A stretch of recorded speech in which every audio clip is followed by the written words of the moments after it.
Ya, selamat pagi Bapak Ibu Saudara sekalian. Tema kita pada hari ini adalah pemimpin berhati hamba, masih dalam rangkaian Rise Together. Ya, ini adalah slogan kita, moto kita yang menjadi sebuah harapan di mana kita rindu nilai-nilai dari Rise, yaitu RISE itu boleh tercermin di dalam kehidupan kita dalam bergereja, tetapi juga kehidupan kita secara pribadi, kehidupan kita di rumah maupun juga di dalam kehidupan kita dalam pekerjaan dan masyarakat. Jadi Rise ini menjadi sebuah nilai kehidupan yang memang kita rindu itu ada, tertanam dalam hidup kita dan mengalir di dalam kehidupan kita sehari-hari. Nah, R yang pertama apa? Huruf yang pertama R. 2 minggu lalu sudah dibahas. Kepanjangan dari R, relationship, ya, menekankan relasi kita dengan Tuhan dan juga dengan sesama yang didasari oleh Injil, di mana Tuhan sudah berkasih karunia pada kita, maka kita rindu selalu dekat dengan Tuhan dan jadi berkat buat orang lain.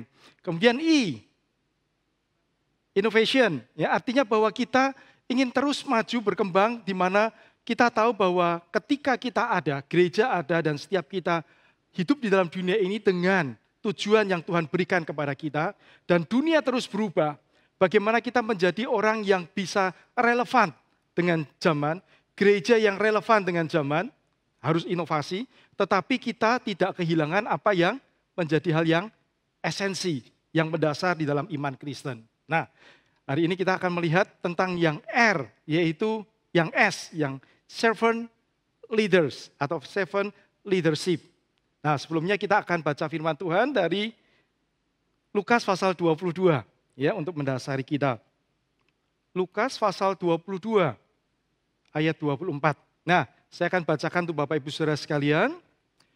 Terjadilah juga pertengkaran di antara murid-murid Yesus. Siapakah yang dapat dianggap terbesar di antara mereka?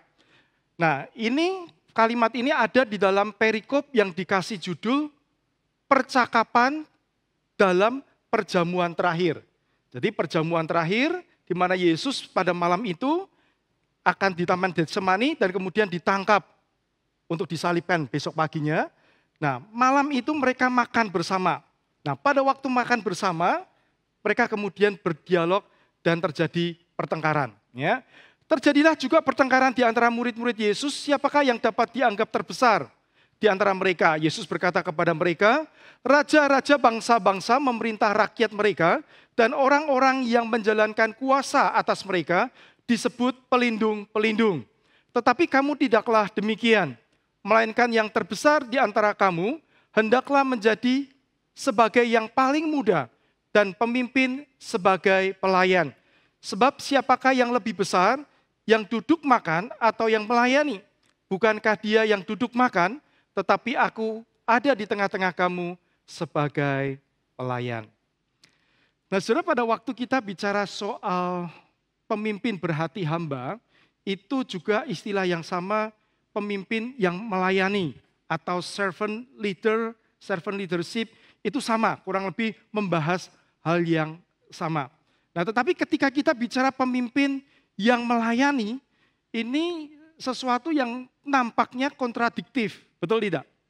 Pemimpin adalah sosok yang diharapkan memimpin, mengarahkan, memberikan direction, tetapi di satu pihak diminta untuk melayani. Dan ketika kita bicara soal melayani, pelayanan, maka kita memberikan sesuatu kepada orang lain. Ya, di mana kita melakukan sesuatu yang mungkin orang lain suka, orang lain senang, dan sebagainya yang sebagai sebuah bentuk pelayanan. Nah, jadi ini sebagai sesuatu hal yang sepertinya ketika kita melihat sepintas, ini seperti kontradiktif. Pemimpin harus ada di atas, sedangkan pelayan, servant, pelayan, ya, itu harus ada di bawah. Dan ketika kita jadi pemimpin, kita seolah harus di bawah dan melayani orang yang kita pimpin, membuat mereka senang dan sebagainya. Seolah-olah demikian. Ya. Nah, tetapi apakah betul demikian? Nah, nanti kita akan lihat. Tetapi ternyata pemimpin yang melayani atau servant leadership ini bukan hanya sesuatu hal yang bernilai Kristen, tetapi hari ini banyak dipakai di dalam perusahaan-perusahaan besar. di dunia. Ya, skala multinasional pakai konsep ini di dalam mereka mengatur kepemimpinan di dalam pekerjaan dan usaha mereka. Di mana pemimpin-pemimpin mencoba melayani, membuat orang-orang yang bekerja dengan dia itu bisa mengalami sukacita, mengalami kemajuan, ya, mengalami sesuatu yang mereka rasakan ini sebagai home mereka, sehingga produktivitas mereka itu bisa meningkat dan kemudian mereka bisa menghasilkan keuntungan yang lebih baik bagi perusahaan. Nah, jelas kita tidak dalam konotasi seperti itu, ya, sebab bukan untuk tujuan itu. Tapi ternyata servant leadership ini sesuatu hal yang bukan hanya punya nilai Kristen, tapi punya nilai juga yang dimana dipakai di dalam perusahaan-perusahaan. Nah, kita nanti akan melihat, ya, ada dua karakter utama yang bisa kita pelajari dari ayat yang kita baca tadi. Tapi kita akan melihat bahwa ini bukan untuk tujuan atau bukan digerakkan oleh keuntungan atau supaya orang senang, bukan itu tujuannya dan bukan itu motivasinya. Tetapi ini motivasinya ada di dalam Injil. Bahwa dua karakter ini sehingga menghasilkan hati seorang hamba itu adalah dimotivasi, digerakkan oleh Injil, yaitu apa yang Tuhan Yesus sudah lakukan bagi kita, dan itu menjadi sebuah inspirasi kita, nilai hidup kita, bukan sekedar untuk mencapai kinerja tertentu. Ya, oleh karena itu kita akan melihat bersama dua hal yang kita akan pelajari dari ayat ini. Nah, yang pertama kita akan lihat pemimpin berhati hamba itu adalah pemimpin yang memiliki kerendahan hati. Yang kedua, pemimpin berhati hamba adalah pemimpin yang memiliki kesediaan melayani. Nah, kita akan lihat satu-satu. Yang pertama, pemimpin berhati hamba memiliki kerendahan hati. Nah, di dalam ayat 24 yang tadi kita baca, dituliskan di situ bahwa terjadilah pertengkaran di antara murid-murid Yesus, siapakah yang dapat dianggap terbesar di antara mereka. Nah, saudara, menariknya adalah mereka itu pada waktu itu sedang makan bersama Yesus dan Yesus akan segera ditangkap dan naik ke atas kayu salib. Tetapi mereka memperdebatkan siapa yang terbesar. Dan kata pertengkaran di situ itu bukan cuman adu argumentasi dengan baik-baik, berdebat dengan baik-baik, tetapi ini sudah melibatkan pertengkaran dan kata yang dipakai, kata pertengkaran di dalam bahasa aslinya menunjuk kepada apa? Sebuah usaha untuk menunjukkan adanya ambisi di mana mereka lah yang nomor satu, mereka yang nomor satu, mereka yang nomor satu. Sehingga itu terjadi suatu pertengkaran oleh karena masing-masing menunjukkan atau ingin menampilkan diri mereka bahwa mereka adalah orang yang terbesar dibanding yang lain. Nah, ini jadi satu hal yang mengerikan. Tapi itu sesuatu hal yang di dalam zaman Yunani Romawi pada waktu itu, dunia waktu itu sangat mementingkan status. Maka pada waktu berkenalan dengan orang, kemudian tanya, setelah kenalan, itu orang itu siapa sih sebetulnya? Karena siapa orang itu, statusnya apa? Statusnya apa? Maka itu akan menentukan bagaimana kita bersikap kepada orang itu. Ketika statusnya ini, waduh, berarti saya harus bersikap lebih tunduk atau lebih merendah terhadap orang itu. Jadi, status itu sangat penting di dalam dunia Yunani Romawi pada waktu itu karena menentukan kehormatan yang akan dia dapatkan, menentukan otoritas sosial terhadap komunitas tertentu yang akan mereka dapatkan, ya. Dan ini juga akan mempengaruhi apa? Posisi pada waktu mereka duduk ketika mereka makan di dalam perjamuan. Nah, Saudara, oleh karena itu pada waktu kita melihat pertikaian para murid ini, para tokoh Alkitab punya kecenderungan untuk melihat bahwa jangan-jangan posisi tempat duduk para murid waktu itu yang memicu pertengkaran mereka. Nah, Saudara, pada waktu perjamuan, ya, itu biasanya mereka itu mejanya diatur bentuk U begini. Ini pintu masuknya di sana, ya, bentuk U. Nah, Saudara, kalau kita perhatikan bukan di dalam Injil Lukas, tapi Injil-Injil yang lain, kita akan tahu bahwa Yesus itu duduk dekat Yohanes. Karena waktu itu Petrus berkata kepada Yohanes, tolong tanyakan kepada guru siapa orang yang dia maksud yang akan menyerahkan guru, begitu kan? Nah, kepada orang lain. Nah, sudah berarti Yohanes dekat dengan Yesus. Karena Petrus minta tolong Yohanes. Artinya Yohanes posisinya Petrus ada di jauh dari Tuhan Yesus, gitu ya. Nah, terus kemudian waktu dikatakan juga bahwa Yesus memberikan makanan kepada Yudas. Dan Tuhan Yesus mengatakan bahwa kepada siapa aku memberikannya, maka dialah yang akan menyerahkan aku. Berarti Yudas posisinya di mana? Dekat dengan Tuhan Yesus. Nah, zaman dulu itu mereka kalau duduk itu sambil bersandar begini, sambil makan, gitu ya, agak setengah tiduran. Nah, disinyalir, diprediksikan bahwa bentuknya seperti ini, dan kemudian Yohanes duduk di depan Yesus, Yesus persis ada di belakangnya karena ada satu Injil mengatakan Yohanes bersandar kepada Yesus. Artinya begini, berarti Yesusnya di sini, betul tidak? Ya, berarti Yohanes ini kemudian Yesus, dan Yesus memberikan makanan kepada Yudas, berarti tangannya begini, betul? Nah, berarti Yudas juga dekat dengan Yesus. Sedangkan Petrus di mana? Petrus pasti jauh dari Yohanes. Nah, yang jadi masalah adalah mereka itu makan 3 begini, mejanya ada 3, 1, 2, 3. Di sini adalah meja untuk tuan rumah. Ini adalah meja tuan rumah. Di sini adalah meja untuk tamu kehormatan. Dan di sini adalah meja untuk yang di antara yang diundang, kalau statusnya lebih rendah dari yang lain, maka dia duduknya di sini. Begitu. Nah, Tuhan Yesus tidak memperdulikan hal begitu. Siapa yang duduk duluan silakan. Nah, tetapi ketika Tuhan Yesus tidak mengatur, harusnya, wah Petrus di sana, dia orang yang vokal, dia selama ini memimpin, kamu duduk di sini. Tuhan Yesus tidak lakukan itu. Maka ketika mereka makan dengan posisi seperti itu, kira-kira siapa yang paling terhormat? Orang melihat Yudas yang paling terhormat. Petrus yang biasanya adalah orang yang memimpin, dia merasa paling tidak terhormat. Oleh karena dia posisinya di sebelah sana, berseberangan dengan Yohanes. Yesus ada di sini, maka dia mengkode Yohanes untuk menanya kepada Yesus. Nah, saudara, itulah sebabnya mereka sangat menekankan soal apa? Kedudukan, status siapa yang terbesar, siapa yang jadi pemimpin di antara kita. Kok kita duduknya sembarangan? Harusnya kita atur siapa yang berhak duduk di sini. Dan yang lain yang harus duduk di sana. Kita harus pastikan. Nah, saudara, karena dalam hal-hal begini mereka itu menunjukkan bahwa mereka itu sesuatu yang berambisi untuk sebuah hal penghormatan diri. Nah, maka Tuhan Yesus mengatakan di dalam ayat 25.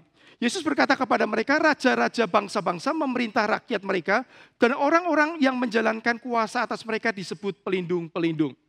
Maka ketika mereka bicara soal siapa yang paling besar, siapa yang jadi pemimpin di sini, maka kemudian Tuhan Yesus mengatakan, mengarahkan kepada para pemimpin atau raja-raja yang ada secara umum. Nah, kemudian Tuhan Yesus menceritakan tentang apa yang dilakukan raja-raja. Nah, raja-raja itu orang yang dianggap tinggi, orang yang dianggap terkemuka, orang yang dianggap tertinggi, mereka memerintah rakyatnya, ya, memerintah orang-orang yang ada di bawahnya. Dan kemudian mereka menjalankan kuasa atas mereka yang disebut pelindung-pelindung. Saudara, kelihatannya baik ya, pelindung-pelindung. Saudara, tetapi ketika kita coba gali lebih dalam, kata pelindung ini, itu adalah kata patron yang mana menunjuk kepada orang-orang yang punya jabatan tinggi, tapi kemudian adalah orang yang sering berbuat derma atau dermawan begitu, atau memberikan sumbangan-sumbangan kepada rakyat kecil, ya, kepada orang yang dipimpinnya, supaya dengan tujuan apa? Memberi kesan baik, sehingga orang-orang ini menganggap dan menyanjung orang yang memimpin. Dan kemudian apa? Melindungi. Kalau ada hal-hal yang enggak benar, kemudian orang yang di atas itu melindungi. Nah, tetapi disebut pelindung-pelindung bukan berarti positif. Justru ketika disebut pelindung, kemudian memberikan berderma, tapi ketika mereka itu tidak setuju dan tidak menghormati pemimpinnya yang di atas, maka pemimpin yang di atas itu bisa menindas mereka dan menekan mereka. Jadi pemberiannya itu adalah semata-mata untuk pencitraan dan supaya mereka dihormati. Tapi ketika mereka tidak memberikan penghormatan yang dia mau, maka dia kemudian akan menekan. Maka sebetulnya kata pelindung-pelindung ini bukan pelindung dalam arti membebaskan, memerdekakan, tetapi pelindung ini justru menekan, makin mengikat mereka. Nah itulah yang dilakukan karena mereka ini adalah orang-orang yang diharapkan tetap menghormati, mengakui dan tunduk kepada pimpinan. Nah maka Tuhan Yesus mengatakan kalimat berikutnya.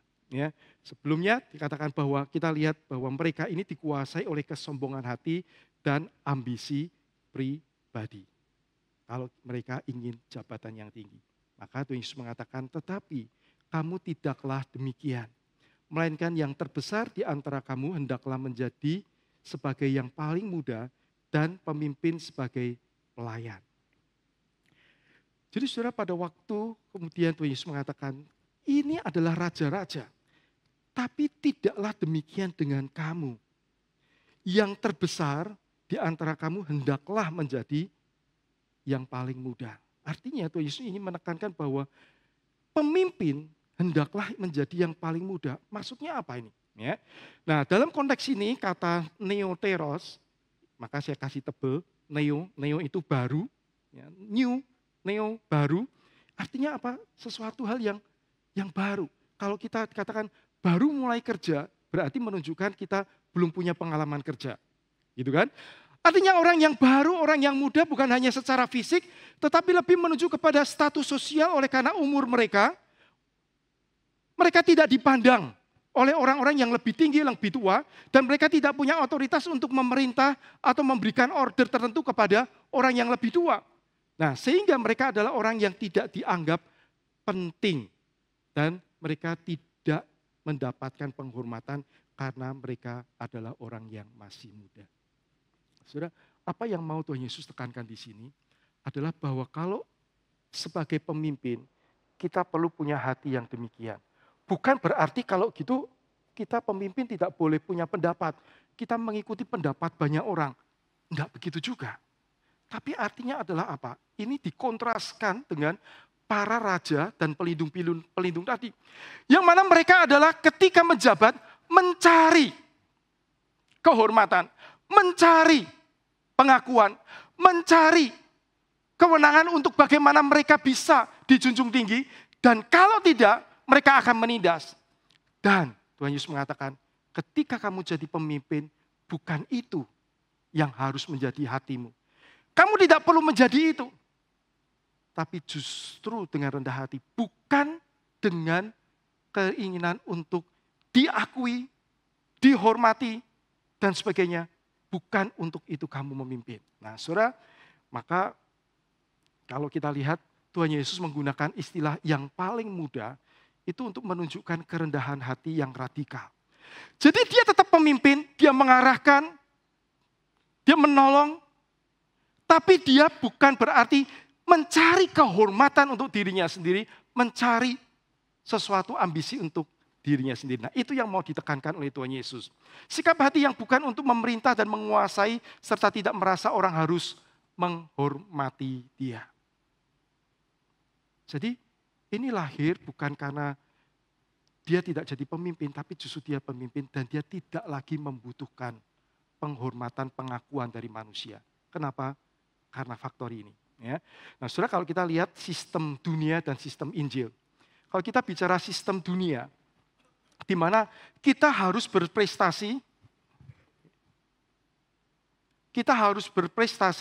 ya, kita harus memiliki pencapaian tertentu, maka kemudian kita akan diterima oleh orang, akan diakui oleh orang. Ketika kita kaya, ketika kita pintar, ketika kita punya kedudukan tertentu, maka orang akan baru mengakui. Dan bukan hanya kita punya kekayaan, kepandaian, dan juga status tertentu, tetapi kita juga harus mempertahankan itu. Begitu kita tidak mempertahankan apa yang kita capai, maka orang akan tidak mengakui kita, dan orang tidak akan menerima kita. Nah itu sistem dunia. Maka ketika kita hari ini misalnya melihat ada orang yang, waduh orang ini sukses, luar biasa. Tapi suatu waktu dia kerjaannya lagi jatuh. Saudara kira-kira secara manusia pandangan kita terhadap dia waktu ini dengan waktu ini beda tidak? Betul? Ini sistem dunia. Itulah sebabnya ketika sudah mencapai ini, orang berjuang bagaimana mempertahankan. Dan itulah yang dilakukan para pejabat dan sebagainya pada waktu itu. Di dalam zaman Tuhan Yesus, di mana mereka mempertahankan ini. Supaya orang-orang yang tetap taat. Bagaimana caranya? Karena itu menunjukkan kemampuannya, kehebatannya. Supaya mereka tetap mendapatkan penerimaan dan pengakuan. Nah, saudara, ini adalah sistem dunia. Kalau kita di dalam kepemimpinan kita seperti ini, maka ini bukanlah kepemimpinan yang diwarnai oleh Injil. Sebaliknya sistem Injil bagaimana? Sistem Injil adalah kita sudah lebih dulu diterima oleh Tuhan. Kita tidak ada apa-apanya. Kita berdosa, kita terpuruk, kita dari nol, kita tidak dianggap oleh manusia, tapi Tuhan menerima kita apa adanya, bahkan Dia mengakui kita, mengangkat kita menjadi anaknya. Sudah kalau kita bayangkan, ini Tuhan yang punya kuasa di sorga maupun di bumi. Kekuasaan di sorga, kekuasaan di bumi, seluruhnya ada di dalam tangannya. Dan Dia menerima kita apa adanya. Dan Dia bahkan menerima, mengangkat kita, mengakui kita sebagai anaknya. Sudah ini luar biasa. Ini sebuah penerimaan yang tidak mungkin bisa diberikan manusia. Dia terima kita apa adanya. Sudah justru dari berangkat kita sudah diterima oleh Tuhan apa adanya. Maka ketika kita ada di dalam posisi kepemimpinan, bukan lagi kehormatan, bukan lagi ambisi kita, tapi kita tahu bahwa kepemimpinan adalah kepercayaan yang Tuhan berikan kepada kita. Sebab apa? Penerimaan pengakuan itu sudah diberikan Tuhan kepada kita sepenuhnya, tanpa kita harus mencari pengakuan di sini lagi. Maka ketika kita memimpin hari ini, dalam skop apapun juga yang Tuhan percayakan, Tuhan mengajak kita punya hati hamba, yaitu tidak mencari dan tidak memperjuangkan orang menghormati kita, orang menghargai kita. Fokusnya bukan di situ. Tentu kita kalau tidak dihormati pasti sedih. Ya. Tapi bukan itu yang jadi fokusnya. Karena kita tahu harga diri kita ada di dalam Yesus. Nah ini penting. Sebab begitu kita masuk ke sini, mengejar ini, wah ini ngeri sekali. Ya. Kemudian kita lihat, siapa ini kira-kira? Nelson Mandela. Ya. Nelson Mandela, dia seorang tokoh Afrika Selatan yang menentang politik apartheid, di mana mendiskreditkan orang-orang kulit hitam, ya. Dan waktu itu Afrika Selatan dikuasai orang-orang kulit putih dan dia menolak itu dan akhirnya dia dipenjara selama 27 tahun. Dan di dalam penjara dia juga mengalami pelecehan, mengalami penyiksaan dan kondisi yang tidak mudah selama 27 tahun. Bukan waktu singkat. Terus akhirnya kemudian dia dibebaskan. Dan pada waktu dibebaskan dia kemudian terpilih sebagai presiden kulit hitam pertama di Afrika Selatan. Dan tahun 94 dia itu dilantik jadi presiden.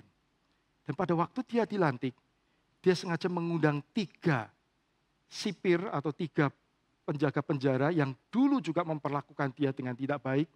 Dia undang dan didudukkan di dalam kursi kehormatan dan mengikuti upacara itu dan kemudian diajak makan sama-sama. Dan dia katakan kepemimpinan itu bukan tentang otoritas, pengakuan, tetapi tentang membangun jembatan. Dan dia katakan sebelum pada waktu dia mau keluar dari penjara, dia katakan saat aku berjalan keluar menuju gerbang yang akan membawaku kepada kebebasan, mau keluar penjara, aku tahu bahwa jika aku tidak meninggalkan kepahitan dan kebencianku, aku masih tetap berada dalam penjara. Saudara, saya tidak tahu hari ini berapa banyak orang yang mungkin sudah jadi pemimpin. Dia menjadi pemimpin, dia bisa menghukum, dia bisa memperlakukan orang-orang yang jahat terhadap dia dulunya untuk kemudian membalas itu. Saudara, tetapi hari ini saya tidak tahu apakah ketika kita menjadi orang-orang yang memimpin, masih diwarnai dengan kebencian, kepahitan masa lalu kita. Orang mungkin di masa lalu tidak menghargai kita. Dan kemudian ketika kita menjadi pemimpin, kita haus akan penghargaan. Karena seperti ada sesuatu yang hilang dalam diri kita. Dan kita ingin menuntut dihargai oleh karena pengalaman masa lalu.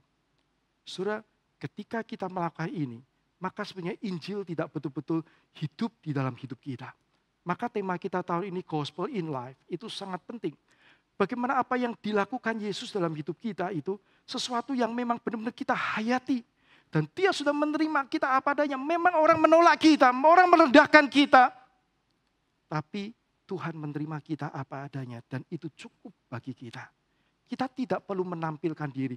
Ketika kita memimpin dengan baik, orang akhirnya mengakui, itu lain perkara. Tapi bukan pengakuan, itu yang kita cari.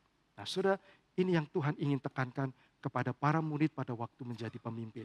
Nah yang kedua, pemimpin yang berhati hamba adalah pemimpin yang punya kesetiaan melayani. Nah ayat 26 dikatakan, tetapi kamu tidaklah demikian, melainkan yang terbesar di antara kamu hendaklah menjadi sebagai yang paling muda dan pemimpin sebagai pelayan.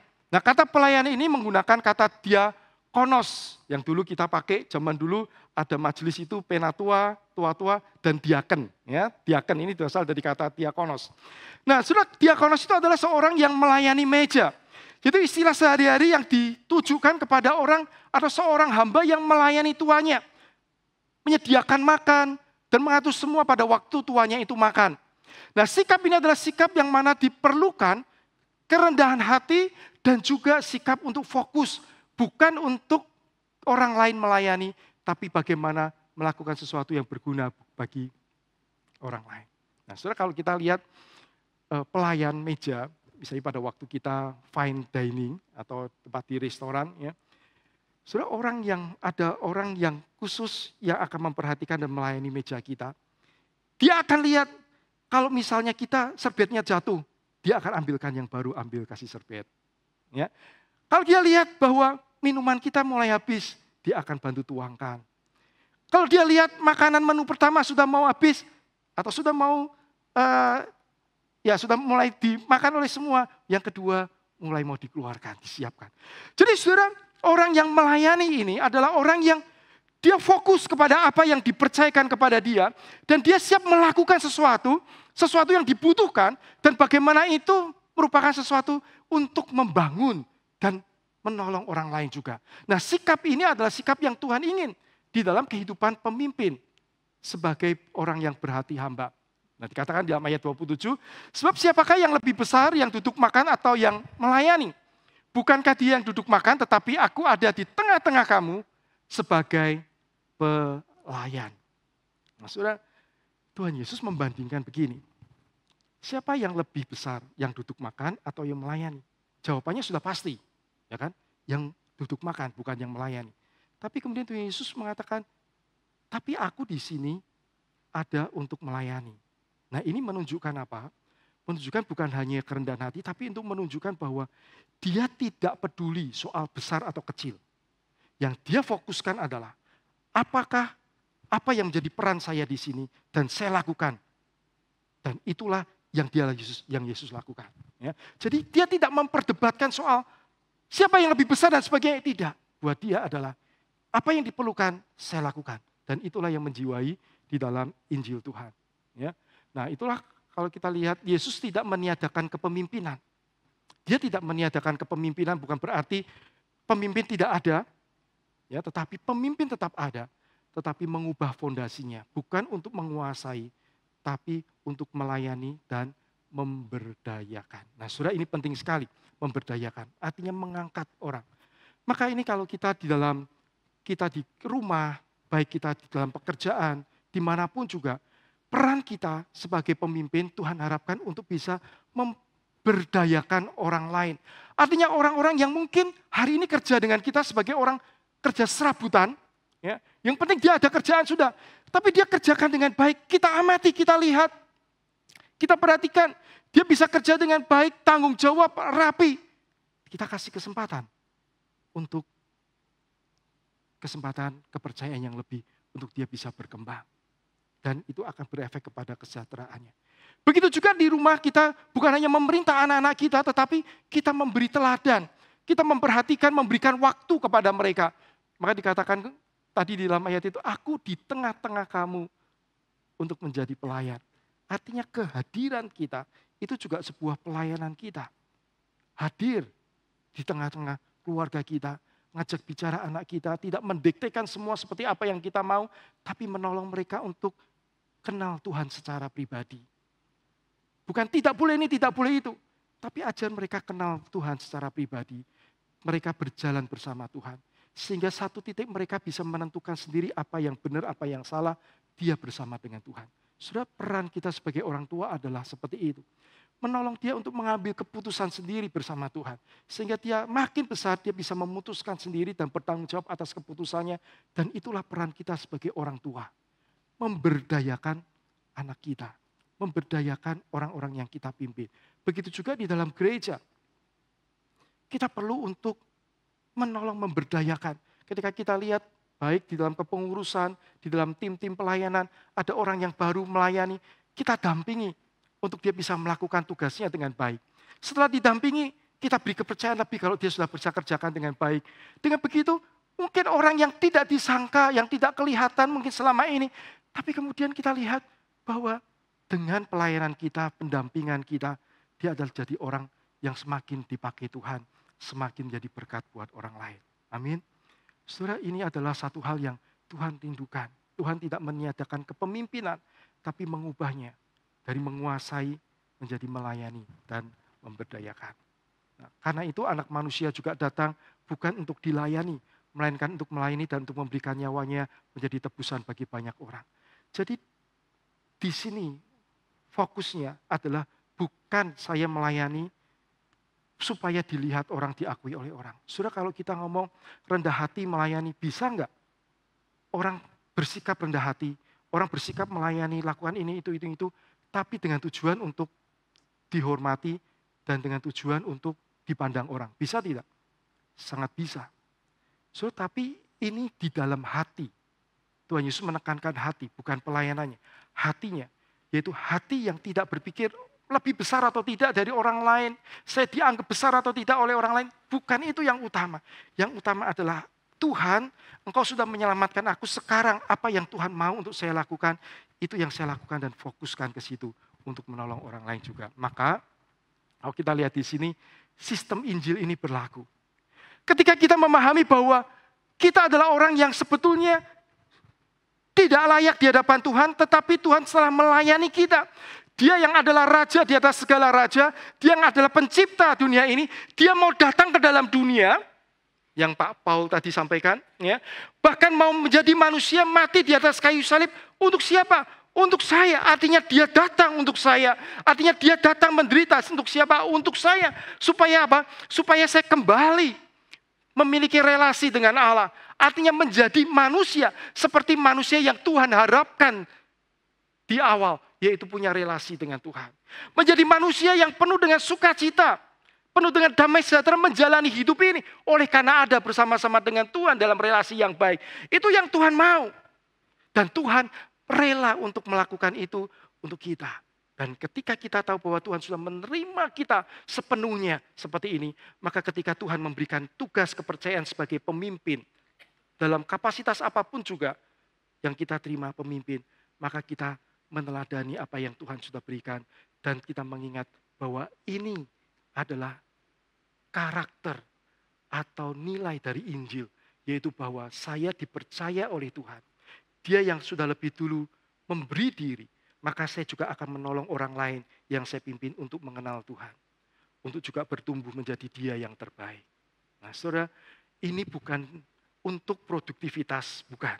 Tapi ini adalah untuk kita menyadari hidup yang dipimpin oleh Injil. Artinya ketika kita memahami betapa kasih Tuhan begitu besar. Maka ketika hari ini kita ada di dalam kepemimpinan, kita melihatnya itu kepercayaan yang Tuhan berikan. Untuk kita lakukan sesuatu bagi Tuhan. Saudara, kepemimpinan yang melayani bukan berarti lemah. Melainkan justru kuat karena berakar pada kasih. Bukan pada gengsi. Dia kuat karena dia sudah beres dengan dirinya sendiri. Nah ini penting. Dia beres dengan sendirinya sendiri. Dan dia ingin berbagi kepada orang lain. Sudah banyak orang yang tidak beres dengan dirinya sendiri. Akhirnya menggunakan pelayanan, menggunakan jabatan semuanya untuk diri sendiri. Tapi kalau dia sudah beres dengan dirinya, dia tahu sudah diterima Tuhan oleh Tuhan sepenuhnya, maka dia ingin berbagi kepada orang lain. Dia kuat karena dia tidak mencari pengakuan dan penghormatan, tetapi memberi rasa hormat dan pengakuan kepada orang lain. Keagungan sejati, kepemimpinan sejati ditemukan dalam pemberian diri untuk melayani orang lain, bukan dalam membujuk dan memaksa orang lain untuk melayani kita. Nah, saudara, hari ini Tuhan mengingatkan kita tentang dua hal ini.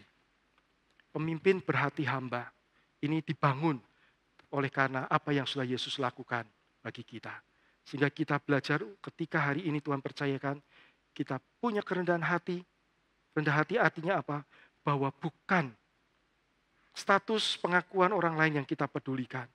Tapi semata-mata karena kita sudah puas dengan apa yang Tuhan berikan, Tuhan terima kita. Maka apapun yang kita lakukan sebagai pemimpin, itu bukan untuk diri kita, tapi untuk menjadi berkat bagi orang lain dan untuk memuliakan Tuhan. Dan bagaimana kita punya kesetiaan untuk melayani orang lain dengan waktu kita, dengan perhatian kita, dengan kemampuan kita, kita menolong orang lain lebih bertumbuh di dalam Tuhan dan di dalam kehidupan mereka. Amin.